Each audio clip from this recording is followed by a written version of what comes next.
thou find my cousin Beatrice proposing with the Prince and Claudio. Whisper her ear, and tell her I and Ursula walk the orchard, and our whole discourse is all of her. Say that thou overheardest us, and bid her steal into the pleached bower, where honeysuckles, ripened by the sun, forbid the sun to enter, like favourites made proud by princes, that advance their pride against the power that bred it. There will she hide her, to listen our purpose. This is thy office. Bear thee well in it, and leave us alone. I'll get her, I warrant you, presently. Now, Ursula. When Beatrice doth come, as we do trace this alley up and down, our talk must only be of Benedick. When I do name him, let it be thy part to praise him more than ever man did merit.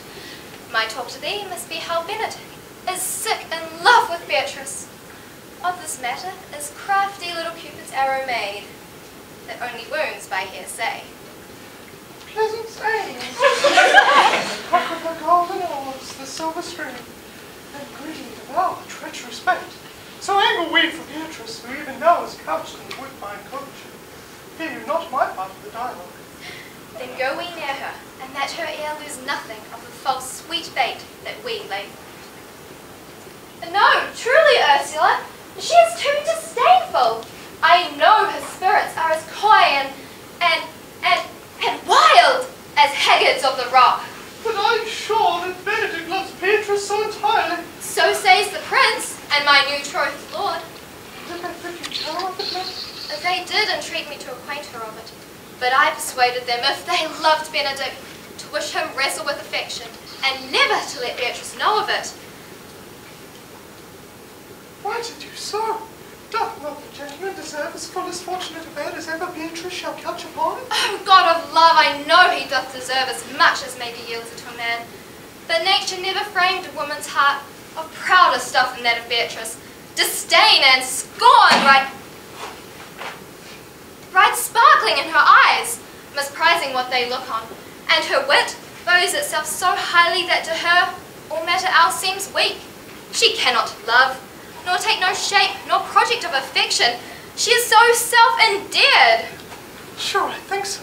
And therefore it was certainly not good she knew of his love, lest she make sport at it. Why, you speak the truth.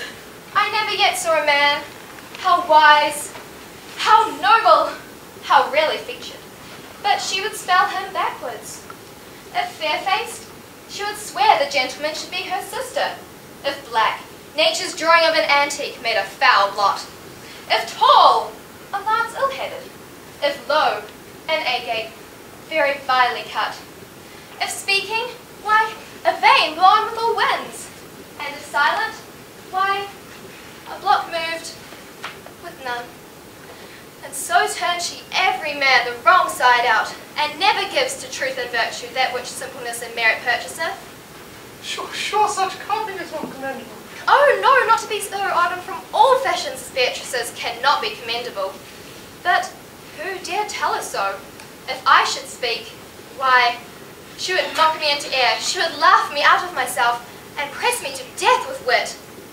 Therefore, let Benedick, like covered fire, consume away in sighs, and waste inwardly. It were a better death than die with mocks, which is as bad as die with tickling. Yet tell her of it then. Hear what she will say. No. Rather, I will go to Benedick, and I'll counsel him to fight against his passion. And truly, I'll devise some honest slanders to stain my cousin with. One doth not know how much one word may empoison liking.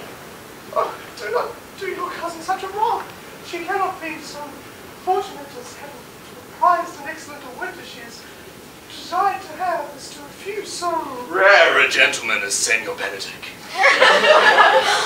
Indeed, he is the only man of Italy, always excepted my dear Claudio. I pray, be not angry with me, madam. Speaking my fancy, Senor Benedick, for shape, forbearing, argument, and ballad, goes foremost in report through Italy. Indeed, he hath an excellent good name. Is excellent. Did he have it? When are you married, madam? Why, every day, tomorrow. Come, go in, I'll show thee some attires, rise and have thy counsel which is best to furnish me tomorrow. She's slimed, I warrant you, we've caught her, madam. If it proves so, then loving goes by haps. Some Cupid kills with arrows, and some with traps.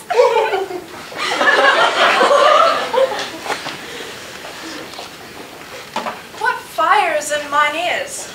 Can this be true? Stand I condemned for pride and scorn so much? Contempt farewell, maiden pride adieu. No glory lives behind the back of such. And Benedick, love on. I will requite thee, taming my wild heart to thy loving hand. If thou dost love, my kindness shall incite thee to bind our loves up in a holy band. For others say thou dost deserve, I believe it better than reportingly.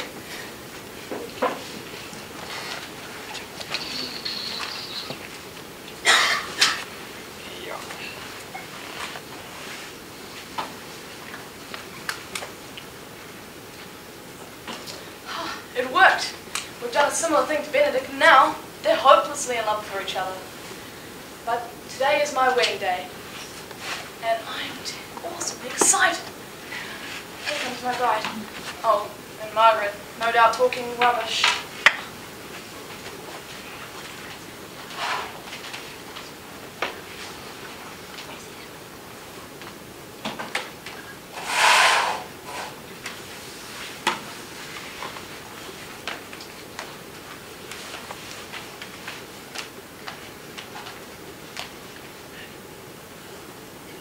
Ursula, wake my cousin Beatrice and desire her to rise, I will, lady. and bid her come hither. Well,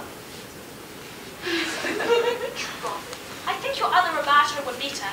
No, pray thee, good Meg, I'll wear this. By my troth, not so good, and I warrant your cousin will say so. My cousin's a fool, and thou art another. I'll wear none but this. I like the new tie with an excellent thing. If the hair were a thought browner, and your gown's a most rare fashion, in faith. I saw the Duchess of Milan's gown that they praise so. Oh, that exceeds, they say. 'Tis but a nightgown respect of yours. Cloth of gold, and cuts, laced with silver, set with pearls, side sleeves, down sleeves, and skirts with a round underbone of a bluish tinsel. But for a fine, quaint, graceful, and excellent fashion, yours is worth 10 of it. God give me joy to wear it, for my heart is exceeding heavy. 'Twill be heavier soon by the weight of a man. Fie on thee! Art not ashamed? Of what, lady? Of speaking honourably?